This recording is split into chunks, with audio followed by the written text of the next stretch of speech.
Hello viewers, ഇന്ന് നമ്മൾ പഠിക്കാൻ പോകുന്നത് 8th സ്റ്റാൻഡേർഡ് ഹിസ്റ്ററിയുടെ ചാപ്റ്റർ 9 ആയ മഗധ മുതൽ താനേശ്വരം വരെ എന്ന് പറയുന്ന ചാപ്റ്ററിന്റെ ബാക്കി ഭാഗമാണ്. അപ്പോൾ നമുക്ക് പോകാം. അപ്പോൾ നമ്മൾ കഴിഞ്ഞ ക്ലാസ്സിൽ ഇവരുടെ ഭരണരീതികൾ, സമ്പ്രദായമൊക്കെയാണ് നമ്മൾ പഠിച്ചത്. അപ്പോൾ ഇന്ന് എന്താണ് മൗര്യ സാമ്രാജ്യത്തിലെ സാമ്പത്തിക സാമൂഹിക ജീവിതം എങ്ങനെയായിരുന്നു എന്നാണ് നമ്മൾ നോക്കാൻ പോകുന്നത്. ഓക്കെ. അപ്പോ ഇതിൽ പറയുന്നത് സാമ്പത്തിക പ്രവർത്തനങ്ങൾ എങ്ങനെയായിരുന്നു. അതായത് മൗര്യ സാമ്രാജ്യം കീഴടക്കിയ പ്രദേശങ്ങളിൽ ചക്രവർത്തിയുടെ നിയന്ത്രണത്തിൽ തന്നെ കൃഷി ആരംഭിക്കുകയുണ്ടായി. അതുപോലെ തന്നെ കാർഷിക പുരോഗതിക്കായി ചക്രവർത്തിമാർ ജലസേചന സൗകര്യങ്ങളൊക്കെ ഒരുക്കി. പിന്നെ അതുപോലെ തന്നെ കൃഷിയുടെയും ഗ്രാമങ്ങളുടെയും വളർച്ച കച്ചവട പുരോഗതിക്ക് കാരണമായി. കച്ചവടത്തിന്റെ പുരോഗതിക്ക് ചക്രവർത്തിമാർ നിരവധി പാതകളൊക്കെ നിർമ്മിക്കുകയും അതുപോലെ തന്നെ പാതകൾക്ക് ഇരുവശങ്ങളിലും വൃക്ഷങ്ങളും വെച്ച് പിടിപ്പിക്കുകയും സാധനങ്ങൾ ഇറക്കി വെക്കാൻ അത്താണികൾ നിർമ്മിക്കുകയൊക്കെ ചെയ്യുകയുണ്ടായി. അപ്പോൾ ഇതൊക്കെയാണ് ഇവിടത്തെ എന്തോന്ന് സാമ്പത്തികമായ ജീവിത അല്ലെങ്കിൽ സാമൂഹികമായ ജീവിത രീതി എന്ന് പറയുന്നത്. അതുപോലെ തന്നെ ഇദ്ദേഹം എന്ത് ചെയ്തു? വൈശാലി, കപിലവസ്തു, പാടലിപുത്രം തുടങ്ങിയ നഗരങ്ങളെ മറ്റു പ്രദേശങ്ങളുമായി വ്യാപാര ബന്ധം സ്ഥാപിക്കാൻ വേണ്ടിയിട്ടുള്ള പാതകളൊക്കെ നിർമ്മിക്കുകയുണ്ടായി. അപ്പൊ ഇതൊക്കെ ജസ്റ്റ് ഒന്ന് വായിച്ചു വെച്ചാൽ മാത്രം മതി. അതായത് ഇതിലൊരു മാപ്പ് കൊടുത്തിട്ടുണ്ട്. ഇന്ത്യയും മറ്റു ദേശങ്ങളും തമ്മിലുള്ള വ്യാപാരത്തിന്റെ പാതകളാണ് ഇതിൽ കൊടുത്തിട്ടുള്ളത്. ജസ്റ്റ് ഒന്ന് വായിച്ചു വെക്കുക. അതുപോലെ തന്നെ കച്ചവടത്തിനും ഉദ്യോഗസ്ഥർക്ക് ശമ്പളം നൽകാനും ഒക്കെ ഇവർ എന്ത് ചെയ്തു? മുദ്രിത നാണയങ്ങൾ അഥവാ പഞ്ച് മാർക്ക്ഡ് കോയിൻസ്, അതായത് പഞ്ച് മാർക്ക്ഡ് കോയിൻസ് അല്ലെങ്കിൽ മുദ്രിത നാണയങ്ങളൊക്കെ ഇവര് ഉപയോഗിക്കാൻ തുടങ്ങി. പിന്നെ അതുപോലെ തന്നെ ഖനികളുടെയും ലോഹവിദ്യയുടെയും നിയന്ത്രണം ഭരണകൂടത്തിനായിരുന്നു. പിന്നെ നാണയങ്ങൾ അടിച്ചിറക്കാനുള്ള അധികാരവും ആർക്കായിരുന്നു? ഭരണകൂടത്തിനായിരുന്നു. ഉദ്യോഗസ്ഥർ പിന്നെ എന്ത് ചെയ്തു? നികുതിയൊക്കെ പിരിക്കുകയും അളവ് തൂക്ക സമ്പ്രദായമൊക്കെ കൊണ്ടുവരികയും ചെയ്തു. പിന്നെ അതുപോലെ തന്നെ വൻ സൈന്യത്തെയും ഉദ്യോഗസ്ഥ വൃന്ദത്തെയും നിലനിർത്താൻ ഭരണാധികാരികൾക്ക് ധാരാളം സമ്പത്ത് ആവശ്യമായി വന്നു. അതുപോലെ തന്നെ അതുകൊണ്ട് തന്നെ ഇവർ എന്ത് ചെയ്തു? ഒരുപാട് നികുതികൾ പിരിക്കുകയുണ്ടായി. അതുപോലെ അർത്ഥശാസ്ത്രത്തിൽ ഇതിനെയൊക്കെ കുറിച്ചാണ് അർത്ഥശാസ്ത്രത്തിൽ പറയുന്നത്. അപ്പോൾ ഇതാണ് മുദ്രിത നാണയങ്ങൾ. ഇവിടെ കൊടുത്തിട്ടുണ്ട് കുറച്ച് ഇമേജസ്, കണ്ടോ? അപ്പോൾ ഇതിൽ പറയുന്നത് കുറച്ച് ചിഹ്നങ്ങളൊക്കെയാണ്. ഇതാണ് അവരുടെ കോയിൻസ് എന്ന് പറയുന്നത്. അപ്പോൾ ഇതൊക്കെയാണ് അവരുടെ കച്ചവട രീതികൾ എന്ന് പറയാം. അതുപോലെ തന്നെ ഇതിൽ കുറച്ച് നികുതി ചുമത്തിയിരുന്നു. നികുതി ചുമത്തിയിരുന്നു എന്ന് നമ്മൾ പറഞ്ഞു. അതായത് അർത്ഥശാസ്ത്രത്തിൽ അക്കാലത്ത് നിലനിന്നിരുന്ന വിവിധ നികുതികളെ കുറിച്ച് പറയുന്നുണ്ട്. അതിൽ ചിലതാണ് ഈ കോളത്തിൽ കൊടുത്തിട്ടുള്ളത്. അതായത് ഭാഗ, ബലി, ഉദകഭാഗ, ശൂൽക്ക, ഇതൊക്കെയാണ് നികുതികളുടെ പേരുകൾ. അതായത് ഭാഗ എന്ന് പറയുന്ന നികുതി എപ്പോഴും ഭൂനികുതി ആയിരിക്കും. ഭൂമിക്ക് നേരെ ചുമത്തുന്ന നികുതിയാണ് ഭാഗ എന്ന് പറയുന്ന നികുതി. ബലി എന്ന് പറയുന്നത് പഴങ്ങൾക്കും പൂന്തോട്ടങ്ങൾക്കും മേലുള്ള നികുതിയായിരുന്നു ബലി. ഉദകഭാഗ എന്ന് പറയുന്നത് ജലനികുതിക്കാണ് ഉദകഭാഗ എന്ന് പറയുന്നത്. അതുപോലെ തന്നെ ശൂൽക്ക എന്ന് പറയുന്നത് കയറ്റുമതിയുടെയും ഇറക്കുമതിയുടെയും മേലുള്ള നികുതിയായിരുന്നു. അപ്പോൾ അർത്ഥശാസ്ത്രത്തിൽ നമ്മുടെ കൗടില്യൻ പറയുന്നതാണ് പ്രതിപാദിച്ചിരിക്കുന്ന നികുതികളാണ് ഇതിൽ കൊടുത്തിരിക്കുന്നത്. ഏതൊക്കെയാണ്? ഭാഗ, ബലി, ഉദകഭാഗ, ശൂൽക്ക. ഇത് ഓർത്ത് വെക്കുക. അത് കഴിഞ്ഞിട്ട് മൗര്യന്മാരുടെ ഭരണം എങ്ങനെയാണ് സാമ്പത്തിക പ്രവർത്തനങ്ങളെ സ്വാധീനിച്ചത്, അതാണ് നമ്മൾ അടുത്ത് നോക്കാൻ പോകുന്നത്. ഇതൊക്കെ നമ്മൾ ജസ്റ്റ് വായിച്ചു പോയാൽ മതി. ഓക്കെ. മൗര്യഭരണകാലത്ത് കൃഷി എന്ത് ചെയ്തു? കൂടുതൽ വ്യാപകമായതോടെ കൃഷിയെ അടിസ്ഥാനമാക്കിയുള്ള കൈത്തൊഴിലുകൾ എന്ത് ചെയ്തു? രൂപം കൊണ്ടു. അങ്ങനെ വർണ്ണ സമ്പ്രദായം കൂടുതൽ ശക്തമാകുന്നതിന് ഇടയാക്കി. അങ്ങനെ മെഗസ്തനീസിന്റെ അഭിപ്രായത്തിൽ സമൂഹത്തെ അദ്ദേഹം എന്ത് ചെയ്തു? 7 ഡിവൈഡ് ചെയ്തു. ഇത്രയായിട്ട് 7. അതിൽ ഒന്നാമത്തത് കർഷകർ, തത്വചിന്തകർ, സൈനികർ, അതുപോലെ തന്നെ കാലി മേയ്ക്കുന്നവർ, വേട്ടയാടുന്നവർ, കൈത്തൊഴിലുകാരും കച്ചവടക്കാരും, ന്യായാധിപന്മാർ, രാജാവിന്റെ ഉപദേശകർ എന്നിങ്ങനെയാണ് മെഗസ്തനീസ് ഈ ഒരു ഇതിനെ ചിട്ടപ്പെടുത്തിയത്, സമൂഹത്തെ ചിട്ടപ്പെടുത്തിയത്. പിന്നെ അതുപോലെ തന്നെ ഈ മൗര്യന്മാർക്ക് ശേഷം ആരാണ്? അപ്പൊ ഇതൊക്കെയാണ് മൗര്യന്മാരുടെ ഭരണരീതികൾ. അടുത്ത ഈ മൗര്യന്മാർക്ക് ശേഷം മൗര്യ സാമ്രാജ്യത്തിന്റെ തകർച്ചയ്ക്ക് ശേഷം ഇന്ത്യയുടെ വടക്കു പടിഞ്ഞാറൻ അതിർത്തിയിലൂടെ പല ജനവിഭാഗങ്ങളും ഇന്ത്യയിലേക്ക് വന്നു. അവയിൽ പ്രധാനപ്പെട്ടവർ കുശാനന്മാരായിരുന്നു. ആരാണ്? അപ്പോൾ മൗര്യന്മാർക്ക് ശേഷം അടുത്ത് വന്നത് ആരാണ്? നമ്മുടെ കുഷാനന്മാരായിരുന്നു. അപ്പൊ ഈ കുഷാന രാജവംശത്തിലെ ശ്രദ്ധേയനായ ഭരണാധികാരിയായിരുന്നു കനിഷ്കൻ. അപ്പൊ അങ്ങനെ ചിലപ്പോൾ ക്വസ്റ്റ്യൻ ചോദിക്കാറുണ്ട്. കുഷാന വംശ സ്ഥാപകൻ ആരാണ്? കനിഷ്കനാണ്. അദ്ദേഹം CE 78 ശകവർഷം ആരംഭിച്ചു. ഇത് പിന്നീട് എന്ത് ചെയ്തു? ഇന്ത്യയുടെ ഔദ്യോഗിക കലണ്ടറായി അംഗീകരിച്ചു. ഏത്? 78 ശകവർഷം എന്ന് പറയുന്നത് പിന്നീട് എന്ത് ചെയ്തു? ഇന്ത്യയുടെ ഔദ്യോഗിക കലണ്ടറായി അംഗീകരിച്ചു. അതുപോലെ തന്നെ ബുദ്ധമതത്തിന്റെ വ്യാപനത്തിന് അദ്ദേഹം എന്ത് ചെയ്തു? നിരവധി സംഭാവനകൾ നൽകി. ആരാണ്? കനിഷ്കൻ. കുഷാന വംശ സ്ഥാപകനാണ്. നമ്മളിപ്പോ കുഷാന രാജവംശത്തെ കുറിച്ചാണ് പഠിച്ചു പോകുന്നത്. മൗര്യ സാമ്രാജ്യത്തിന് ശേഷം അധീനതയിൽ വന്നവരാണ് കുഷാനന്മാർ എന്ന് പഠിച്ചു. അതിന്റെ സ്ഥാപകൻ ആരായിരുന്നു? രാജാവ് ആരായിരുന്നു? കനിഷ്കനാണ്. ശകവർഷം കൊണ്ടുവന്നത് അദ്ദേഹമാണ്. പിന്നെ അദ്ദേഹം അതുപോലെ തന്നെ നിരവധി സംഭാവനകൾ അക്കാലത്ത് നമുക്ക് നൽകിയിട്ടുണ്ട്. അതുപോലെ തന്നെ ഇദ്ദേഹത്തിന്റെ കൊട്ടാരത്തിൽ ഉണ്ടായിരുന്ന മറ്റു ബുദ്ധമത പണ്ഡിതന്മാരായിരുന്നു അശ്വഘോഷൻ, വസുമിത്രൻ തുടങ്ങിയ ബുദ്ധമത പണ്ഡിതന്മാർ. പിന്നെ അതുപോലെ തന്നെ ഇവരുടെ വളരെ അധികം ഇമ്പോർട്ടന്റ് ആയിട്ടുള്ള ഒരു പോയിന്റ് എന്ന് പറഞ്ഞാൽ എന്താണ്? ആദ്യത്തെ സ്വർണ്ണ നാണയങ്ങൾ ആദ്യത്തെ സ്വർണ്ണ നാണയങ്ങൾ പുറത്തിറക്കിയത് ആരായിരുന്നു? കുഷാനന്മാരായിരുന്നു. ഓക്കെ. അതുപോലെ തന്നെ ഇത് കൂടാതെ നമുക്കറിയാം വൈദ്യശാസ്ത്രത്തിന്റെ പിതാവ് എന്ന് അറിയപ്പെടുന്നത് ആരെയാണ്? ചരകൻ, സുശ്രുതൻ. ഇവരൊക്കെ അക്കാലത്ത് നിരവധി സംഭാവനകൾ നൽകിയിരുന്നില്ലേ? ഇപ്പൊ വൈദ്യശാസ്ത്രത്തിനെ കുറിച്ച് നമ്മൾ പഠിക്കുമ്പോൾ ഫസ്റ്റ് നമ്മൾ ഈ പേരാണ് കേൾക്കുന്നത്, ആണല്ലോ. ചരകനും സുശ്രുതനും അവരും ഏത് കാലത്താണ്? കുഷാനന്മാരുടെ കാലത്താണ് ജീവിച്ചിരുന്നത്. അപ്പൊ അത് ഓർത്ത് വെക്കുക. കുഷാന കാലത്തെ സ്വർണ്ണ നാണയം, അതാണ് ഈ പിക്ചറിൽ കൊടുത്തിട്ടുള്ളത്. പിന്നെ അതുപോലെ തന്നെ ബുദ്ധന്റെ ശില്പം കണ്ടോ? ബുദ്ധന്റെ ശില്പം ഇതിൽ കൊടുത്തിട്ടുണ്ട്. അതായത് കുഷാന ഭരണകാലത്ത് ഒരുപാട് ശില്പികൾ എന്ത് ചെയ്തു? ഇന്ത്യയിലേക്ക് വരികയും അങ്ങനെ ഒരു ശില്പി നിർമ്മിച്ച ബുദ്ധ പ്രതിമയാണ്. ഗ്രീക്കുകാരുടെ റോമാക്കാരുടെ ശില്പവിദ്യയും ഇന്ത്യയിൽ നിലനിന്നിരുന്ന ശില്പവിദ്യയും ചേർന്ന് ഒരു പുതിയ ശൈലി അക്കാലത്ത് രൂപപ്പെട്ടു. അതിനെ അറിയപ്പെടുന്ന പേരാണ് ഏത്? ഗാന്ധാര ശില്പകല. ഏതാണ്? ഗാന്ധാര ശില്പകല എന്ന് അറിയപ്പെട്ടു. ഓക്കെ. അതിലുള്ള ഒരു പ്രതിമയാണ് ഇവിടെ ഉണ്ടാക്കിയിട്ടുള്ളത്. ഓക്കെ. അപ്പോൾ ആ ശൈലിയിലുള്ള ശില്പത്തിന്റെ ചിത്രമാണ് ഇത്. ഓക്കെ. ഇന്നത്തെ അഫ്ഗാനിസ്ഥാനിലെ കാണ്ഡഹാർ എന്ന് പറയുന്ന പ്രദേശത്താണ്. എവിടെയാണ്? അഫ്ഗാനിസ്ഥാനിലെ കാണ്ഡഹാർ എന്ന് പറയുന്ന പ്രദേശത്താണ് ഇത്തരം ശില്പങ്ങൾ ധാരാളമായി നിർമ്മിച്ചിരുന്നത്.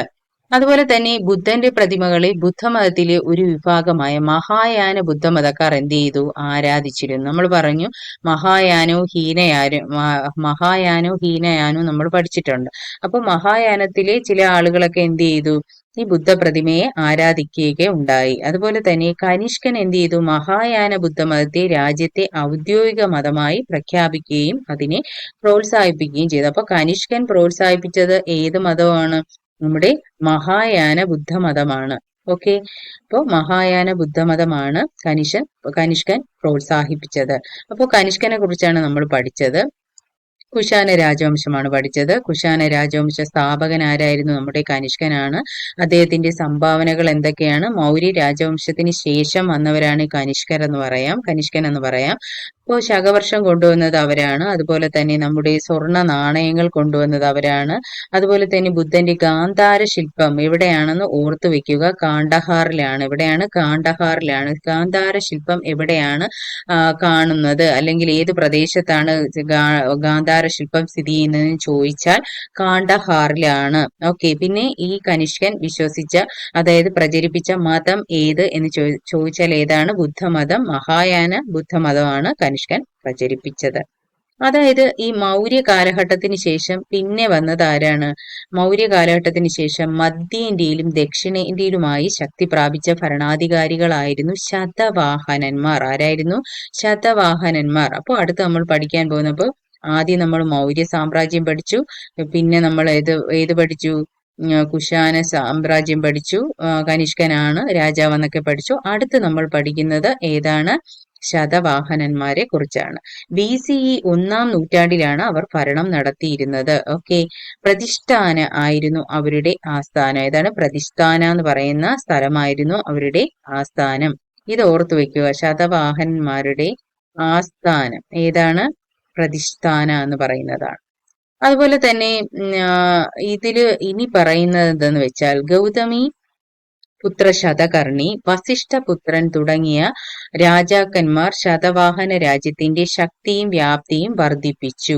ഈ കാലഘട്ടത്തിൽ, അതായത് ഇവരുടെ പേരുകളെ അമ്മ വഴി, അതായത് അമ്മമാരുടെ പേര് ബേസ് ചെയ്തുള്ള പേരാണ് ഇവരുടെ പേരുകൾ എന്ന് ഓർത്തു വെക്കുക. അതുകൊണ്ടാണ് ഇവിടെ ഗൗതമി പുത്ര ശതകർണി, വസിഷ്ഠപുത്രൻ എന്നൊക്കെ ഇട്ടിരിക്കുന്നത്.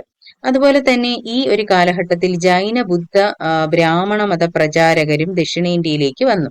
അതുപോലെ തന്നെ അങ്ങനെ വന്ന ഒരു സമയത്ത് സാംസ്കാരികമായ വിനിമയങ്ങൾ ഒരുപാട് നടക്കുകയും അതുപോലെ തന്നെ ശതവാഹന ഭരണാധികാരികൾ, ബുദ്ധ സന്യാസിമാർ, ബ്രാഹ്മണർ എന്നിവർക്ക് ഭൂമി ദാനമായി നൽകുകയും ചെയ്തു. അങ്ങനെ കൃഷിഭൂമിയുടെ വ്യാപ്തിയൊക്കെ വർദ്ധിക്കുകയുണ്ടായി. പിന്നെ അങ്ങനെ എന്തിനാണ് ഇത്? ഭൂദാനങ്ങളുടെ പ്രധാന ലക്ഷ്യം എന്തായിരുന്നു? കൃഷിഭൂമിയുടെ വ്യാപ്തി വർദ്ധിപ്പിക്കുക എന്നായിരുന്നു.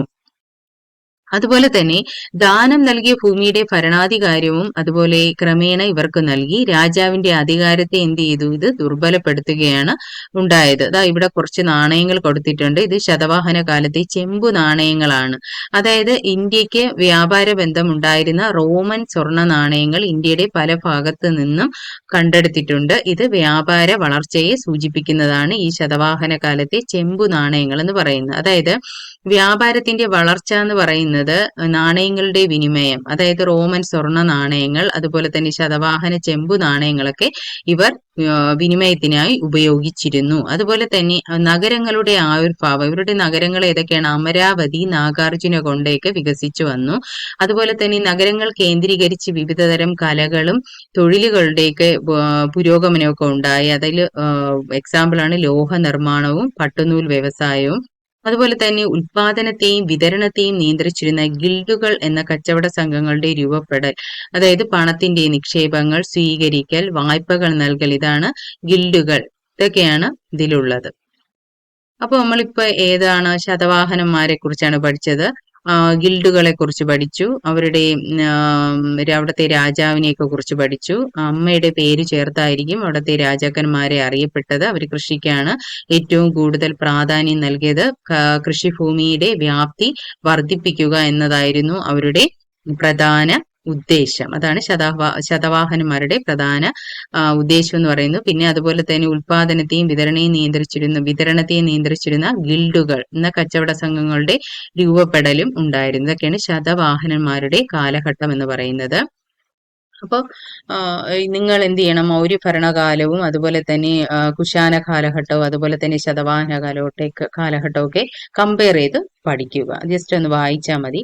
അതുപോലെ അടുത്ത next we will discuss about ഗുപ്തകാലമാണ്. എന്താണ് ഗുപ്തകാലത്തെ കുറിച്ച്? നമ്മുടെ ONV കുറിപ്പ് കുറച്ച് ഒരു കവിതാ രൂപത്തിൽ കൊടുത്തിട്ടുണ്ട്. അത് ജസ്റ്റ് വായിച്ചു വെക്കുക.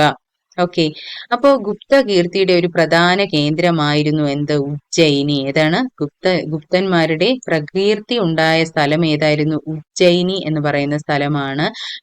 ഗുപ്ത സാമ്രാജ്യത്തിൽ പ്രശസ്തരായ ഒരുപാട് കവികൾ ഉണ്ടായിരുന്നു. ഗുപ്ത കാലഘട്ടത്തിൽ ജീവിച്ചിരുന്ന കാളിദാസനാണ് ഏറ്റവും ഇമ്പോർട്ടന്റ് ആയിട്ടുള്ള ആൾ. അപ്പൊ ഗുപ്ത കാലഘട്ടത്തിൽ ജീവിച്ചിരുന്ന പ്രധാനപ്പെട്ട കവി ആരായിരുന്നു? നമ്മുടെ കാളിദാസൻ. അത് കഴിഞ്ഞിട്ട് മൗര്യ സാമ്രാജ്യത്തിന്റെ തകർച്ചയ്ക്ക് ശേഷം പാടലീപുത്ര ആസ്ഥാനമാക്കി ഗംഗാ സമതലത്തിൽ വളർന്നു വന്ന ശക്തമായ സാമ്രാജ്യമായിരുന്നു ഗുപ്തന്മാരുടേത്. അപ്പോ മൗര്യ സാമ്രാജ്യത്തിന്റെ തകർച്ചയ്ക്ക് ശേഷം പാടലീപുത്രം ആസ്ഥാനമാക്കിയാണ് ആര് വളർന്നു വന്നത്? നമ്മുടെ ഗുപ്തന്മാർ വളർന്നു വന്നത്. ശക്തനായ ആദ്യത്തെ ഗുപ്ത ഭരണാധികാരി ആരായിരുന്നു? ചന്ദ്രഗുപ്തൻ ഒന്നാമനായിരുന്നു. അപ്പൊ ഗുപ്തഭരണ സ്ഥാപകൻ ആദ്യത്തെ ആൾ ആരായിരുന്നു? ഗുപ്ത ഭരണാധികാരി എന്നറിയപ്പെടുന്നത് ചന്ദ്രഗുപ്തൻ ഒന്നാമനായിരുന്നു. ഇദ്ദേഹം എന്ത് ചെയ്തു? CE 320 ഇദ്ദേഹം എന്ത് ചെയ്തു? ഗുപ്തവർഷത്തിന് തുടക്കം കുറിക്കുകയും അദ്ദേഹത്തെ തുടർന്ന് പിന്നീട് അധികാരത്തിൽ വന്നത്, പിന്നീട് നമ്മൾ ആരെക്കുറിച്ചാണ് പഠിക്കുന്നത്? സമുദ്രഗുപ്തനാണ് പിന്നീട് അധികാരത്തിൽ വന്നത്. ഇദ്ദേഹം എന്ത് ചെയ്തു? സാമ്രാജ്യത്തിന്റെ വിസ്തൃതി വർദ്ധിപ്പിക്കുകയുണ്ടായി. അതുപോലെ തന്നെ സമുദ്രഗുപ്തന്റെ കൊട്ടാരത്തിൽ ജീവിച്ചിരുന്ന ഹരിസേനൻ, ഇത് ഇമ്പോർട്ടന്റ് ആണ്. ഹരിസേനൻ എന്ത് ചെയ്തു? എന്ന കവിയാണ്. ആരാണ് ഹരിസേനൻ? ആരുടെ സാമ്രാജ്യത്തിൽ ജീവിച്ചിരുന്നതാണ്? സമുദ്രഗുപ്തന്റെ സാമ്രാജ്യത്തിൽ ജീവിച്ചിരുന്ന ഹരിസേനൻ തയ്യാറാക്കിയതാണ് പ്രശസ്തി എന്ന് പറയുന്ന ഒരു ഇത് തയ്യാറാക്കിയ കവിയാണ് ആര്? ഹരിസേനൻ. ഹരിസേനന്റെ തയ്യാറാക്കിയത് എന്താണ്? പ്രശസ്തി. അത് മിക്കവാറും ക്വസ്റ്റ്യനിലൊക്കെ കണ്ടിട്ടുണ്ട് ചോദിച്ചിട്ട്. അപ്പൊ ഈ പ്രശസ്തി എന്ന് പറയുന്നത് അലഹബാദിലെ സ്തംഭത്തിലൊക്കെ കൊത്തി വെച്ചിട്ടുണ്ട്. അദ്ദേഹം എന്താണ് പ്രശസ്തിയിൽ എഴുതിയിട്ടുള്ളത് എന്ന്. ഓക്കെ, അപ്പൊ ഗുപ്തന്മാരെ കുറിച്ചാണ് അതിൽ എഴുതിയിട്ടുള്ളത്. അതുപോലെ തന്നെ സമുദ്രഗുപ്തൻ എന്ത് ചെയ്തു? സമുദ്രഗുപ്തൻ ഉത്തരേന്ത്യൻ രാജ്യങ്ങളെ കീഴടക്കുകയും ദക്ഷിണേന്ത്യൻ പ്രദേശങ്ങളെ തന്റെ നിയന്ത്രണത്തിലാക്കുകയൊക്കെ ചെയ്തു. അപ്പൊ എന്താണ് പ്രശസ്തി എന്ന് നമുക്ക് നോക്കാം. അതായത് നമ്മൾ പറഞ്ഞല്ലോ ഹരിസേനൻ എഴുതിയതാണ് പ്രശസ്തി എന്ന് പറയുന്നത്. അതായത് രാജാക്കന്മാരുടെ യുദ്ധ വിജയങ്ങളെയും അതുപോലെ അവരുടെ ഭരണ നേട്ടങ്ങളെയും പ്രകീർത്തിച്ചുകൊണ്ട് രാജസദസ്സിലെ കവികൾ തയ്യാറാക്കുന്ന ലിഖിതങ്ങളെയാണ് പ്രശസ്തി എന്ന് അറിയപ്പെടുന്നത്. അപ്പൊ ഇങ്ങനെ ചിലപ്പോൾ ക്വസ്റ്റ്യൻ ചോദിക്കുക, സമുദ്രഗുപ്തന്റെ കാലഘട്ടത്തിൽ ജീവിച്ചിരുന്ന പ്രശസ്ത കവിയായിരുന്ന ഹരിസേനൻ എഴുതിയത് എന്താണ് പ്രശസ്തി എന്ന് പറയുന്ന ഒരു ഇതാണ് അദ്ദേഹം എഴുതിയത്. അതിൽ പ്രതിപാദിക്കുന്ന എന്താണ്? രാജാക്കന്മാരുടെ യുദ്ധവിജയങ്ങളും ഭരണ നേട്ടങ്ങളുമാണ്. ഇത് ശിലകളിലോ സ്തംഭങ്ങളിലോ ആണ് ഇവ രേഖപ്പെടുത്തിയിട്ടുള്ളത്. ഗുപ്ത സാമ്രാജ്യം എന്താ കണ്ടോ? ഗുപ്ത സാമ്രാജ്യം എവിടെയൊക്കെയാണ്? കനൗജ്, പ്രയാഗ, മഗധ, പാടലിപുത്രം, ഉജ്ജയിനി ഇതൊക്കെയാണ് കൊടുത്തിട്ടുണ്ട്. അതായത് സമുദ്രഗുപ്തന്റെ നിയന്ത്രണത്തിലാക്കിയ 3 പ്രദേശങ്ങളാണ് ഇതൊക്കെ. അതുപോലെ തന്നെ കീഴടക്കിയ സ്ഥലങ്ങൾ, നിയന്ത്രണത്തിലായിരുന്ന പ്രദേശങ്ങൾ, അതൊക്കെയാണ് ഈ മാപ്പിൽ കൊടുത്തിട്ടുള്ളത്. ഇതാണ് സമുദ്രഗുപ്തന്റെ കാലഘട്ടത്തിലെ നാണയം എന്ന് പറയുന്നത്. കണ്ടോ? ഈ പിക്ചറാണ് കൊടുത്തിട്ടുള്ളത്. അപ്പോൾ അതൊക്കെ ജസ്റ്റ് ഒന്ന് നോക്കി വെച്ചാൽ മതി. അതുപോലെ തന്നെ കീഴടക്കിയ സ്ഥലങ്ങൾ അത് ഈ മാപ്പിലുണ്ട്, അത് നോക്കി വെക്കുക. അടുത്തത് നമ്മൾ പഠിക്കുന്നത് സമുദ്രഗുപ്തന് ശേഷം ഗുപ്ത സാമ്രാജ്യത്തിന്റെ വിസ്തൃതി വർദ്ധിപ്പിച്ചത് ആരായിരുന്നു? ചന്ദ്രഗുപ്ത രണ്ടാമനാണ്. അപ്പൊ സമുദ്രഗുപ്തൻ കഴിഞ്ഞിട്ട് ചന്ദ്രഗുപ്തൻ ഒന്നാമൻ ഫസ്റ്റ് ഭരിച്ചു, പിന്നെ സമുദ്രഗുപ്തൻ വന്നു, പിന്നെ ഭരിച്ചത് ആരാണ്? ചന്ദ്രഗുപ്തൻ രണ്ടാമനാണ്. ഇദ്ദേഹത്തിന്റെ സ്ഥലം ഈ പാടലിപുത്രത്തിൽ നിന്ന് ഇദ്ദേഹം തലസ്ഥാനം എങ്ങോട്ടേക്ക് മാറ്റി? ഉജ്ജയിനിയിലേക്ക് മാറ്റുകയാണ് ഉണ്ടായത്. അദ്ദേഹത്തിന്റെ കൊട്ടാരത്തിലെ പ്രശസ്തരായിരുന്നു നവരത്നങ്ങൾ എന്നാണ് അറിയപ്പെട്ടത്. അപ്പൊ ചന്ദ്രഗുപ്ത രണ്ടാമന്റെ കൊട്ടാരത്തിൽ ജീവിച്ചിരുന്ന കവികളെ അറിയപ്പെട്ടിരുന്ന പേരാണ് എന്ത്? നവരത്നങ്ങൾ. ഇത് മറക്കരുത്. നവരത്നങ്ങൾ ആരൊക്കെയാണ് എന്ന് ചോദിച്ചാൽ ആരൊക്കെയാണ്? നമ്മുടെ കാളിദാസൻ, ഘടകർപ്പരൻ, ശപണകൻ, പിന്നെ ആരാണ്? വരരുചി, വേതാളഭട്ടൻ, വരാഹമിഹിരൻ, അമരസിംഹൻ, ശങ്കു, ധന്വന്തരി ഇവരൊക്കെയാണ് നവരത്നങ്ങൾ എന്നറിയപ്പെടുന്നത്. അപ്പൊ ചിലപ്പോ ഇങ്ങനെ ചിലപ്പോൾ ക്വസ്റ്റ്യൻ ഉണ്ടാവും. ചന്ദ്രഗുപ്തൻ രണ്ടാമന്റെ കാലഘട്ടത്തിൽ ജീവിച്ചിരുന്ന കവികളെ അറിയപ്പെട്ടിരുന്ന പേരെന്താണ്? നവരത്നങ്ങൾ എന്നാണ്. നവരത്നങ്ങൾ എന്നാണ്. ഈ ചിലപ്പോൾ ഇങ്ങനെ നവരത്നങ്ങളിലെ കുറച്ച് കവികളെ തന്നിട്ട് ഇത് ഏതിൽ ഉൾപ്പെടുന്നു എന്ന് ചോദിച്ചാൽ ഏതാണ്? നവരത്നങ്ങളിൽ ഉൾപ്പെടുന്നു എന്ന് അങ്ങനെയും ചിലപ്പോൾ ക്വസ്റ്റ്യൻ തിരിച്ചും ചോദിക്കാം. ഓക്കെ, അപ്പൊ നവരത്നങ്ങൾ ആരൊക്കെയാണ്? കാളിദാസൻ, ഘടകർപ്പരൻ, ശപണകൻ, വരരുചി, വേതാളഭട്ടൻ, വരാഹമിഹിരൻ, അമരസിംഹൻ, ശങ്കു, ധന്വന്തരി ഇവരൊക്കെയാണ് ഏത്? നവരത്നങ്ങൾ എന്നറിയപ്പെടുന്നത്. അതായത് നമ്മളിപ്പോൾ ഗുപ്ത സാമ്രാജ്യമാണ് പഠിക്കുന്നത്. പിന്നെ ഈ കവികളിൽ ഏറ്റവും പ്രധാനപ്പെട്ട ആളായിരുന്നു ആര്? നമ്മുടെ കാളിദാസൻ എന്ന് പറയുന്നത്. അപ്പൊ ഈ ഒരു കാലഘട്ടത്തിൽ നമ്മുടെ ചൈനീസ് സഞ്ചാരിയായ ഫാഹിയാൻ ഈ കാലഘട്ടത്തിൽ ഇന്ത്യ സന്ദർശിക്കുകയുണ്ടായി. എന്നിട്ട് അദ്ദേഹം എന്ത് ചെയ്തു? രണ്ടാമന്റെ കാലഘട്ടത്തിൽ സമുദ്രഗുപ്തന്റെയും ചന്ദ്രഗുപ്തൻ രണ്ടാമന്റെ കാലഘട്ടത്തിൽ എന്ത് ചെയ്തു? ധാരാളം സ്വർണ്ണ നാണയങ്ങളൊക്കെ പ്രചാരത്തിൽ വരികയൊക്കെ ചെയ്തു. അതുപോലെ തന്നെ ചന്ദ്രഗുപ്തൻ രണ്ടാമന് ശേഷം അധികാരത്തിൽ വന്ന പ്രധാന ഗുപ്ത രാജാക്കന്മാരായിരുന്നു ആര്? ചന്ദ്രഗുപ്തന്റെ മക്കളായ കുമാരഗുപ്തനും സ്കന്ദഗുപ്തനുമായിരുന്നു പിന്നീട് അധികാരത്തിൽ വന്നത്. ഇതൊക്കെ ഒന്ന് ജസ്റ്റ് വായിച്ചു വെക്കുക. അപ്പോൾ നവരത്നങ്ങളിൽ ഏറ്റവും പ്രധാനിയായിരുന്ന കവി ആരാണ്? ചന്ദ്രഗുപ്തന്റെ കാലഘട്ടത്തിൽ കാളിദാസനായിരുന്നു. ഓക്കെ, ഇനി അടുത്ത് അവിടുത്തെ ഗുപ്ത കാലഘട്ടത്തിലെ ജനജീവിതം നമുക്ക് നോക്കാം. അതായത് ഗുപ്ത കാലഘട്ടത്തിൽ ജൈന സന്യാസിമാർ, അതുപോലെ തന്നെ ബുദ്ധ സന്യാസിമാർ, ബ്രാഹ്മണർ, കൊട്ടാരത്തിലെ ഉദ്യോഗസ്ഥർ എന്നിവർക്കും ക്ഷേത്രങ്ങൾക്കും വ്യാപകമായി ഭൂമികളൊക്കെ എന്ത് ചെയ്തു? ദാനം നൽകുകയൊക്കെ ഉണ്ടായി. അങ്ങനെ ഭൂമി ലഭിച്ചവർക്ക് അവ കൈമാറാനുള്ള അധികാരവും ഉണ്ടായിരുന്നു. അങ്ങനെ ഭൂമിയിൽ കർഷകരെ കൊണ്ട് പണിയെടുപ്പിക്കുകയും കർഷകർക്ക് ഭൂമിയിൽ ഒരു അവകാശവും എന്നാൽ എന്ത് ചെയ്തില്ല? ഉണ്ടായിരുന്നില്ല. കൃഷി വ്യാപകമായെങ്കിലും കർഷകന്റെ അവസ്ഥ വളരെ പരിതാപകരമായിരുന്നു. അപ്പൊ ഭൂദാനം എങ്ങനെയാണ്? ഗുപ്ത കാലഘട്ടത്തിൽ ഭൂദാനം കൊടുത്തെങ്കിലും കർഷകന്മാരുടെ ജീവിതം വളരെ കഷ്ടമായിരുന്നു. അതാണ് ഗുപ്ത കാലഘട്ടത്തിലുള്ളത്. അതുപോലെ തന്നെ ഇതാ ഇവിടെ മുകളിൽ കൊടുത്തിട്ടുണ്ട് ചന്ദ്രഗുപ്ത വിക്രമാദിത്യൻ. അതായത് നമ്മൾ വിക്രമാദിത്യ കഥകളൊക്കെ വായിച്ചിട്ടുണ്ടാവും അല്ലേ? വിക്രമാദിത്യ കഥകളിൽ പരാമർശിക്കുന്ന വിക്രമാദിത്യൻ എന്ന് പറയുന്നത് ചന്ദ്രഗുപ്തൻ രണ്ടാമനാണെന്ന് കരുതപ്പെടുന്നു. ശാകന്മാരെ പരാജയപ്പെടുത്തിയ അദ്ദേഹം ശകാരി എന്ന പേര് സ്വീകരിക്കുകയും സാഞ്ചിര രേഖകളിൽ ദേവരാജൻ എന്നും പുത്രിയായ പ്രഭാവതി ഗുപ്തയുടെ ഒരു ശാസനത്തിൽ ദേവഗുപ്തൻ എന്നും അദ്ദേഹത്തെ വിശേഷിപ്പിക്കുന്നു. ജസ്റ്റ് ഒന്ന് വായിച്ചു വെച്ചാൽ മതി. അതായത് വിക്രമാദിത്യനെ ചന്ദ്രഗുപ്തൻ രണ്ടാമനാണ് വിക്രമാദിത്യൻ എന്ന് ഓർത്തു വെക്കുക. അത് കഴിഞ്ഞിട്ട് ഈ റോമാ സാമ്രാജ്യത്തിന്റെ അധപ്പതനത്തെ തുടർന്ന് ഗുപ്തന്മാരുടെ വ്യാപാരത്തിൽ എന്ത് ചെയ്യും? അതായത് ഗുപ്തന്മാരും റോമാ സാമ്രാജ്യവുമായിരുന്നു വ്യാപാര ബന്ധത്തിൽ ഏർപ്പെട്ടിരുന്നത്. അപ്പോൾ ഈ റോമാ സാമ്രാജ്യം തകരുമ്പോൾ സ്വാഭാവികമായിട്ടും ഗുപ്തന്മാരും എന്ത് ചെയ്യും? വ്യാപാരത്തിൽ തകർച്ച സംഭവിക്കും. അങ്ങനെ അവരെന്ത് ചെയ്തു? നഗരങ്ങൾക്ക് അവയുടെ പ്രാധാന്യം, കച്ചവടത്തിന്റെ പ്രാധാന്യമൊക്കെ നഷ്ടപ്പെടുകയും അത് ഭൂ ഉടമകളിലൊക്കെ കേന്ദ്രീകരിക്കപ്പെട്ടു. പിന്നെ കച്ചവടം, അങ്ങനെ രാജവാഴ്ച എന്ത് ചെയ്തു? പരാജയമായി മാറുകയാണ് ആ ഒരു കാലഘട്ടത്തിൽ. അക്കാലത്ത് എന്ത് ചെയ്തു? സമൂഹത്തിൽ നിരവധി വിവേചനങ്ങളൊക്കെ നിലനിന്നിരുന്നു. വർണ്ണ സമ്പ്രദായം അക്കാലത്ത് വളരെയധികം കൂടുതൽ ശക്തമായി മാറുകയാണ് ഉണ്ടായത്. പിന്നെ അതുപോലെ തന്നെ വൈഷ്ണവ വിഭാഗത്തെയും ശൈവ വിഭാഗത്തെയും രാജാക്കന്മാർ പ്രോത്സാഹിപ്പിക്കുകയും നിരവധി ക്ഷേത്രങ്ങളൊക്കെ നിർമ്മിക്കുകയൊക്കെ ചെയ്തു. പിന്നെ അതുപോലെ തന്നെ സാഹിത്യ രംഗത്തും ശാസ്ത്ര രംഗത്തും ശ്രദ്ധേയമായ പുരോഗതി ഗുപ്ത കാലഘട്ടത്തിൽ ഉണ്ടായി. പിന്നെ സംസ്കൃത ഭാഷയിൽ നിരവധി കൃതികളൊക്കെ ഈ ഗുപ്ത കാലഘട്ടത്തിൽ രചിക്കപ്പെട്ടു. പിന്നെ അതുപോലെ തന്നെ അപ്പോൾ അക്കാലത്ത് ജീവിച്ചിരുന്ന സംസ്കൃത ഭാഷയിൽ എഴുതപ്പെട്ട കൃതികളും അന്നത്തെ രചയിതാക്കളുമാണ് ഇതിൽ കൊടുത്തിട്ടുള്ളത്. ഇത് വായിച്ചു വെക്കുക. ഈ കൃതികളൊക്കെ നിങ്ങൾ പഠിക്കുക. ചിലപ്പോൾ ഇങ്ങനെയുള്ള കൃതികളൊക്കെ തന്നിട്ട് ഇതിന്റെ രചയിതാവ് ആര് എന്നുള്ള ക്വസ്റ്റ്യനൊക്കെ മിക്കവാറും PSC ചോദിക്കാറുണ്ട്. കാളിദാസൻ, ഈ ക്വസ്റ്റ്യൻ അഭിജ്ഞാന ശാകുന്തളം, വിക്രമോർവശീയം, മാളവിക അഗ്നിമിത്രം, കുമാരസംഭവം, ഇതൊക്കെ മിക്കവാറും ചോദിക്കുന്ന ക്വസ്റ്റ്യൻ ആണ് അല്ലേ? അപ്പോൾ അത് നിങ്ങളൊന്ന് ഓർത്ത് വെക്കുക. ഇത് സാഹിത്യ മേഖലയാണ്. അതുപോലെ തന്നെ ശൂദ്രകന്റെ മൃച്ഛഘടികം എന്ന് പറയുന്ന, അത് എനിക്ക് തോന്നുന്നു ഏതോ ഒരു PSC ടെസ്റ്റ് ഞാൻ കണ്ടിട്ടുണ്ട്. മൃച്ഛഘടികം എഴുതിയത് ആരാണ്? ശൂദ്രകനാണ്.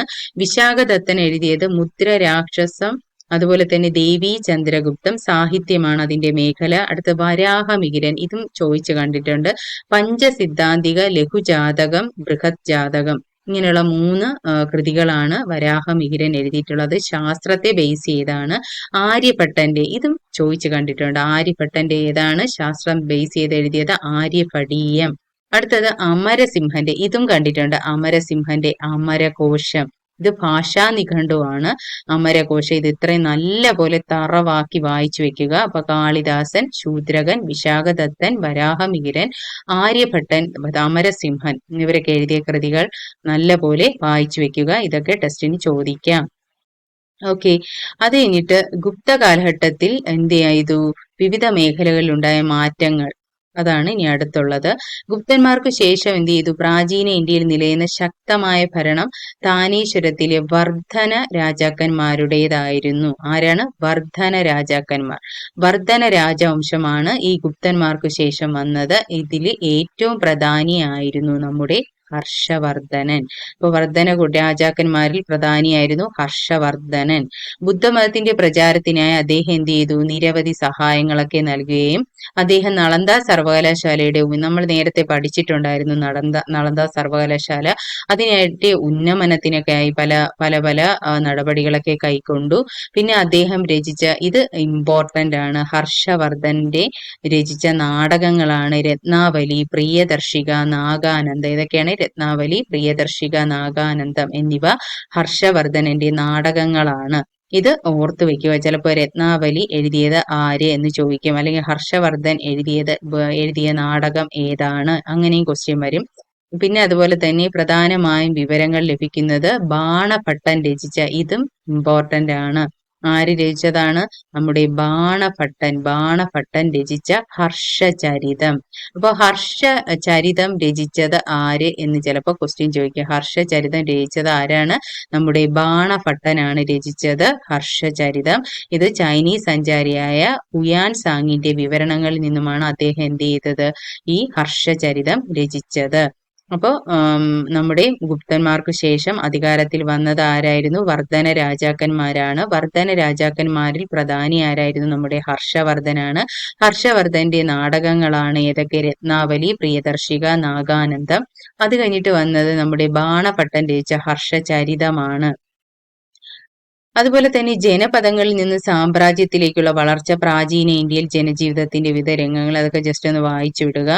അടുത്തത് നിയന്ത്രണത്തിലായിരുന്നു എന്നതാണ് പ്രധാന. സാമ്പത്തിക രംഗത്തെ മാറ്റങ്ങൾ സാമൂഹിക വിഭജനങ്ങൾക്ക് വഴിയൊരുക്കി. വിദൂര ദേശങ്ങളുമായുള്ള ബന്ധം സാംസ്കാരിക വിനിമയത്തിന് കാരണമായി. അക്കാലത്തെ ശാസനങ്ങളും സാഹിത്യകൃതികളും മാറ്റങ്ങൾ സാക്ഷ്യപ്പെടുത്തുന്നു. അതായത് വിദൂര ദേശങ്ങളുമായുള്ള ബന്ധം എന്ത് ചെയ്തു? സാംസ്കാരിക വിനിമയത്തിന് വലിയൊരു പങ്കാണ് നൽകിയതെന്നാണ് ഇതിൽ പറയുന്നത്. അപ്പൊ നമ്മൾ എന്തൊക്കെയാണ് പഠിച്ചത്? മഗധ മുതൽ താനീശ്വരം വരെ എന്ന് പറയുന്ന ചാപ്റ്ററിൽ നമ്മൾ പഠിച്ചു. മൗര്യന്മാരെ കുറിച്ച് പഠിച്ചു. ആദ്യം ചന്ദ്രഗുപ്തൻ മൗര്യനെ കുറിച്ച് പഠിച്ചു, ബിന്ദുസാരനെ കുറിച്ച് പഠിച്ചു, അശോകനെ കുറിച്ച് പഠിച്ചു, അവരുടെ ഭരണ രീതികളൊക്കെ പഠിച്ചു. ശകവർഷം കൊണ്ടുവന്നത് ആരാണ്? മഹായാന ബുദ്ധമതത്തെ കുറിച്ച് പഠിച്ചു. പിന്നെ അതുപോലെ തന്നെ കുശാനന്മാർ കനിഷ്കനായിരുന്നു രാജാവ്. അദ്ദേഹം കൊണ്ടുവന്നതായിരുന്നു ശകവർഷം, മഹായാന ബുദ്ധമതം, ഗാന്ധാര ശില്പശാല. അതത്ര ഓർത്തു വെക്കുക. വാഹനർ കൊണ്ടുവന്നത് എന്താണ്? ഗൗതമി പുത്ര ശതകർണിയെ കുറിച്ച് പഠിച്ചു. വസിഷ്ഠ പുത്രനെ കുറിച്ച് പഠിച്ചു. അതുപോലെ തന്നെ അവരുടെ എന്തൊക്കെയാണ് സംഭാവനകൾ? ഗുപ്തവർഷം, ചന്ദ്രഗുപ്തൻ ഒന്നാമൻ, അതിനെ കുറിച്ച് നമ്മൾ പഠിച്ചു. പിന്നെ ഗുപ്തന്മാരെ കുറിച്ച് പഠിച്ചു. സമുദ്രഗുപ്തൻ, അലഹബാദിലുള്ള പ്രശസ്തി, അതൊക്കെയാണ് ഇമ്പോർട്ടന്റ്. വർദ്ധനരെ കുറിച്ച് പഠിച്ചു. ഹർഷവർദ്ധനൻ, നളന്ദ, രത്നാവലി, പ്രിയദർശിക, നാഗാനന്ദ, ഇതൊക്കെയാണ് അദ്ദേഹത്തിന്റെ പ്രധാന നാടകങ്ങൾ എന്ന് പഠിച്ചു.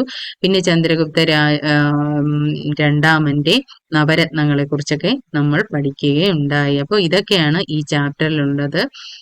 So I hope you all understood. Okay, see you tomorrow. ഇന്നത്തെ ക്ലാസ് ഇത്രയേ ഉള്ളൂ. ഈ ചാപ്റ്റർ ഫിനിഷ് ചെയ്തിരിക്കുകയാണ്. അപ്പോൾ നാളെ നമുക്ക് വീണ്ടും കാണാം. Okay, thank you. നിങ്ങൾക്ക് എൻ്റെ ചാനൽ ഇഷ്ടപ്പെടുകയാണെങ്കിൽ ലൈക്ക് ചെയ്യുക, സബ്സ്ക്രൈബ് ചെയ്യുക, ഷെയർ ചെയ്യുക. ഓക്കെ.